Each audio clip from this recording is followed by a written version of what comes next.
Assalamualaikum warahmatullahi wabarakatuh. Selamat pagi, salam sejahtera bagi kita semua. Oke anak-anak sekalian, alhamdulillah pada pagi hari ini kita sama-sama dapat berjumpa kembali dalam kondisi sehat dan dapat mengikuti kegiatan proses pembelajaran dengan baik ya anak-anak sekalian. Oke anak-anak sekalian, anak-anakku, pada kesempatan ini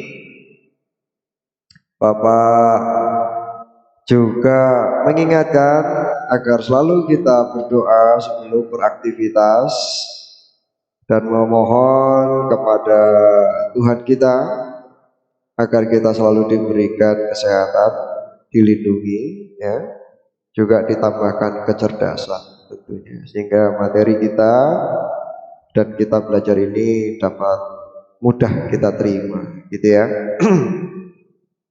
Oke, yang berikutnya Bapak juga mengingatkan agar kalian selalu menerapkan protokol kesehatan, juga tetap disiplin dalam mengikuti proses belajar mengajar. Ingat, pada semester ini tentunya lebih disiplin dibandingkan dengan semester kemarin atau semester-semester sebelumnya ya. Oke. Nah, materi kita kali ini yaitu tentang aktivitas manusia dalam memenuhi kebutuhan. Ya, materinya, submaterinya yang agak berbeda dari video yang kemarin, yaitu alat pemuas kebutuhan, kelangkaan, dan cara memperolehnya. Tujuan pembelajarannya kita pakai yang terakhir ya. Kalau mendeskripsikan kelangkaan dan kebutuhan sebagai permasalahan ekonomi tentunya sudah di video yang kemarin.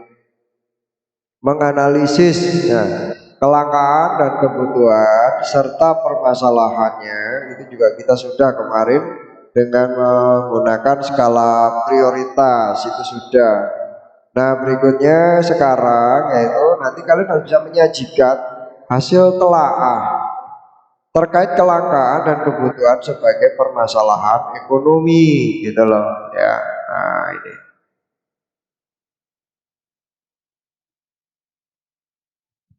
Nah, kalau kita perhatikan di sini, alat pemuas kebutuhan itu menurut kelangkaannya itu dapat dibagi menjadi dua.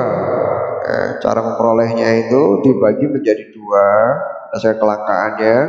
Yang pertama yaitu barang ekonomis, lalu yang kedua barang bebas.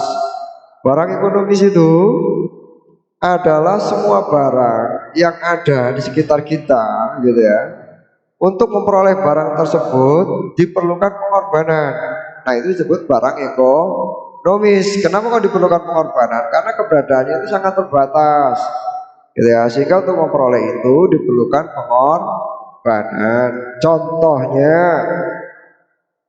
baju. Baju ini jumlahnya nggak banyak gitu ya. Jumlahnya nggak banyak dan dibuat oleh manusia, dan untuk membuatnya diperlukan pengorbanan, sehingga untuk memperoleh baju ini pun diperlukan pengorbanan karena apa? Ada harganya. Ini disebut barang ekonomis. Jelas? Berikutnya HP. HP ini juga jumlahnya terbatas gitu ya, sehingga HP juga punya harga. Semakin sedikit HP itu semakin mahal, karena HP-HP yang mahal itu biasanya kualitasnya baik, jumlahnya enggak banyak, makanya harganya mahal gitu loh. Nah berikutnya juga dengan buah-buahan yang ada di pohon ini juga kan nggak banyak, karena ini dapat ditanam, maka dia untuk memperolehnya, kita untuk memperoleh itu ya harus minta beli gitu ya. Ya itu disebut dengan barang ekonomis ya. Jadi untuk memperolehnya diperlukan pengorbanan. Lalu barang bebas. Barang bebas ini keberadaannya sangat banyak dan tidak terbatas. Biasanya barang bebas ini barang yang diberikan oleh Allah atau Tuhan kita, ya. Tuhan kita, nah, Bapak sebut Tuhan aja lah karena agama kita berbeda-beda. Nah, kita sama-sama paham bahwa semua alam semesta ini adalah ciptaan Tuhan, gitu loh.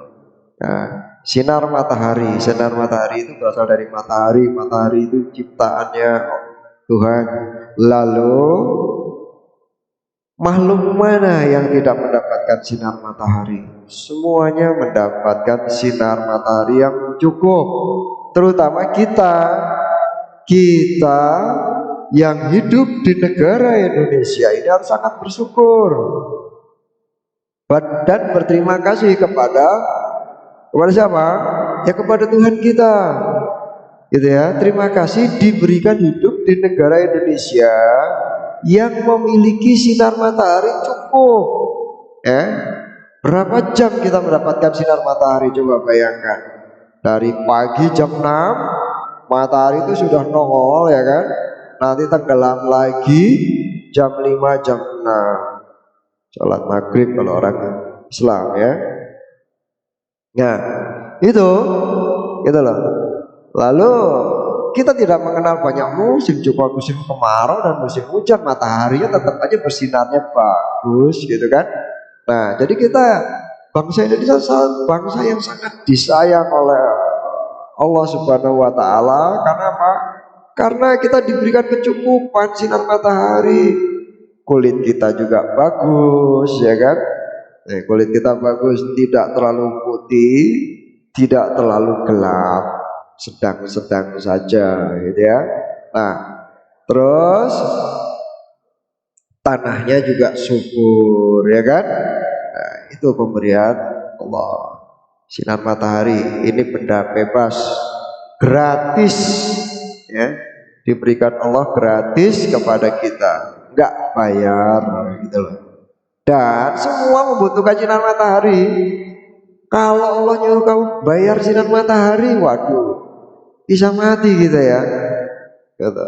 Semua makhluk hidup memerlukan sinar matahari. Tumbuh-tumbuhan pun memerlukan sinar matahari untuk proses fotosintesis, ya kan? Nah, mengolah makanan menggunakan sinar matahari. Lalu angin itu juga gratis, udara, ya, yang kita hirup untuk bernafas, oksigen, lalu kita keluarkan karbon dioksida, kita masuk lagi oksigen. Nah, ini gratis, ya, oleh Allah diberikan kepada umatnya, gitu.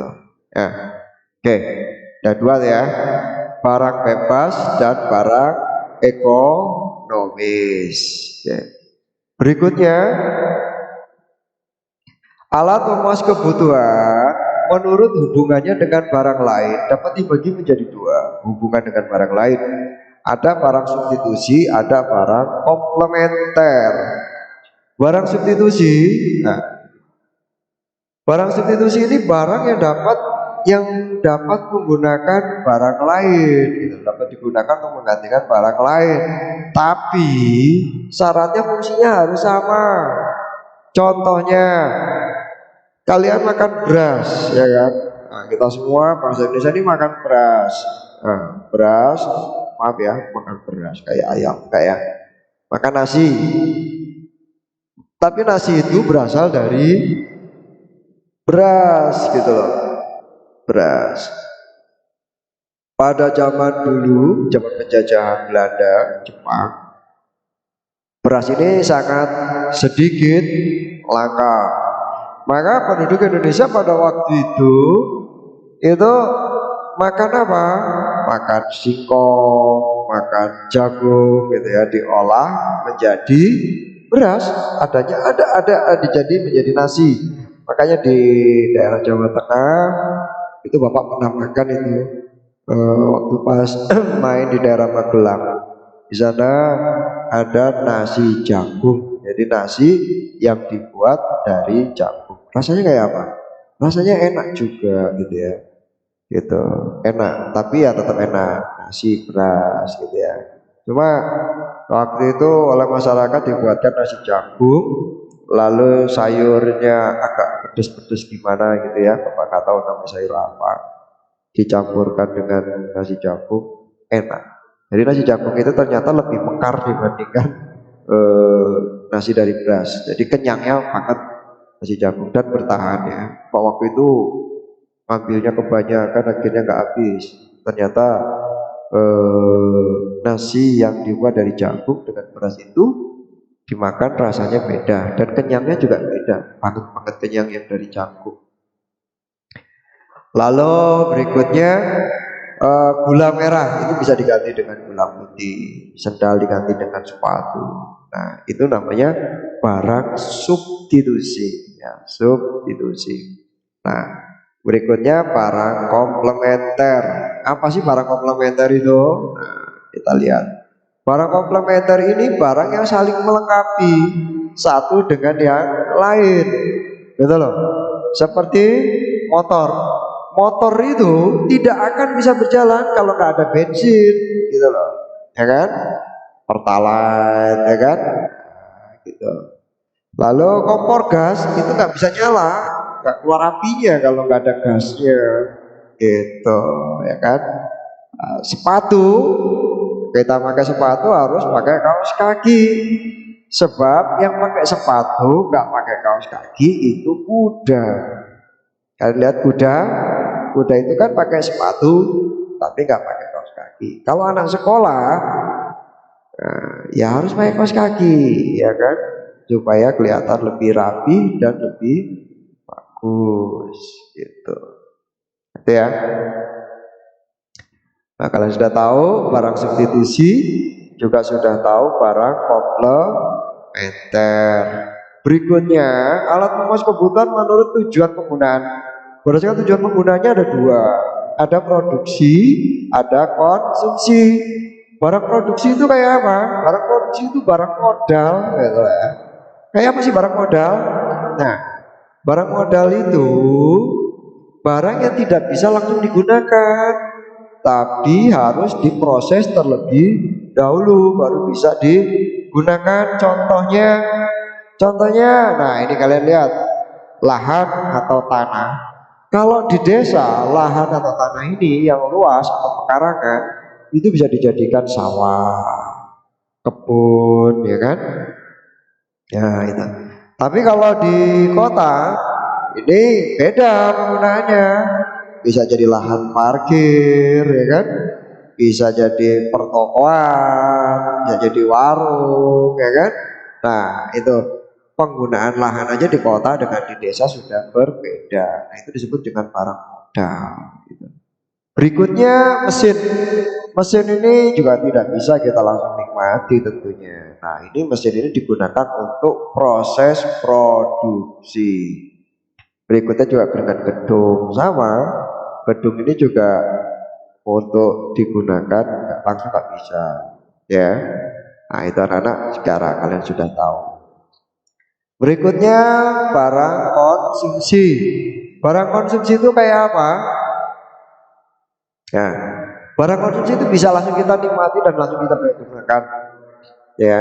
Contohnya, nah contohnya baju. Nah, baju langsung kita bisa gunakan, ya kan? Celana bisa langsung digunakan, sepatu gitu juga ya, tas sekolah sama. Nah itu perbedaannya ya anak-anak. Jadi berdasarkan tujuan penggunanya ada dua, barang produksi dan barang konsumsi. Nah menurut proses pembuatannya, nah ini ada tiga tentunya ya.